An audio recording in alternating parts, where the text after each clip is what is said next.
These men climbed the Kamuning Summit and survived to tell us of their journey. Most of us just see it in pictures and dream of it from a great distance, usually from the comforts of our cars after surviving the bottleneck that is Cubao. But these men had the courage and will to put into action what we normal folk are unwilling to, climb the Kamuning Summit. These men are composed of Albert Labrador, who runs a military/historical/gaming tambion and library that also is a drop-off point for military surplus for gear collectors. His intrepid companion is Mario Gregorio Aglipe, who hatched the idea in a moment of divine inspiration. He is an airsoft buddy and a fellow reenactor of the Philippine Living History Society. The two were accompanied by photographer Bong Manayan, who also braved the climb despite the challenges. We spoke to Labrador just as he got settled back to street-level normalcy. When was the climb? What time did you start and at what time did you reach summit? Climb was morning of April 1, 2019.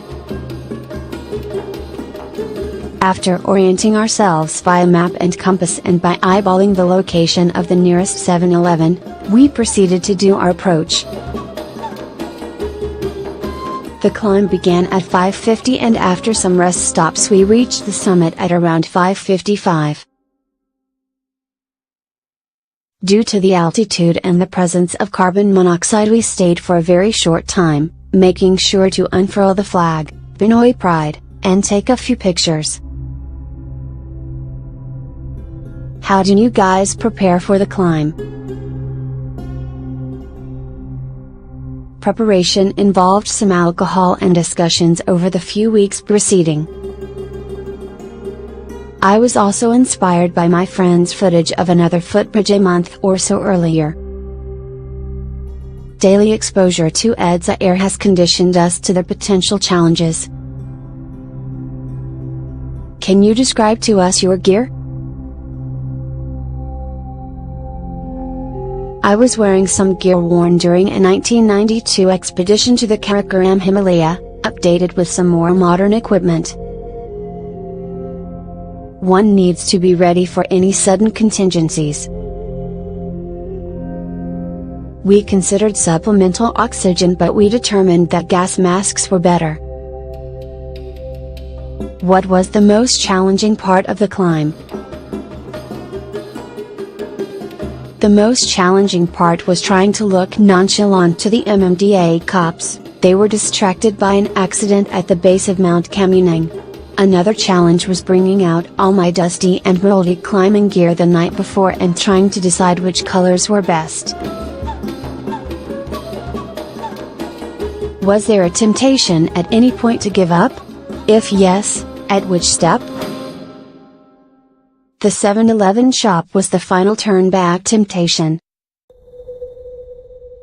Once the climb began, we could not afford to look back. In spite of a sudden gout attack, the adrenaline carried me through. How did it feel when you finally reached the summit? What was it like up there? The air at the summit was perhaps thinner than at the base. I still need to know if carbon monoxide floats upwards.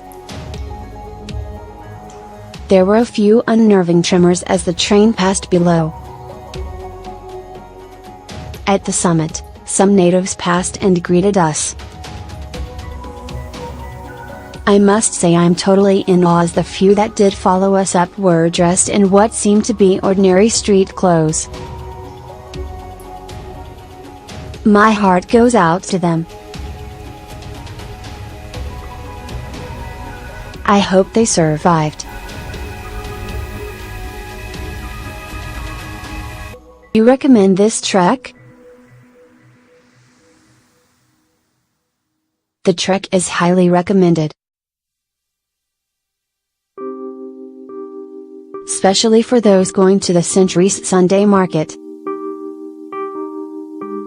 But that would take it traverse.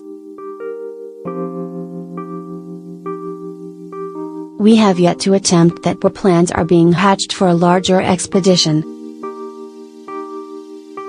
We will likely need porters as the pickings are pretty tempting.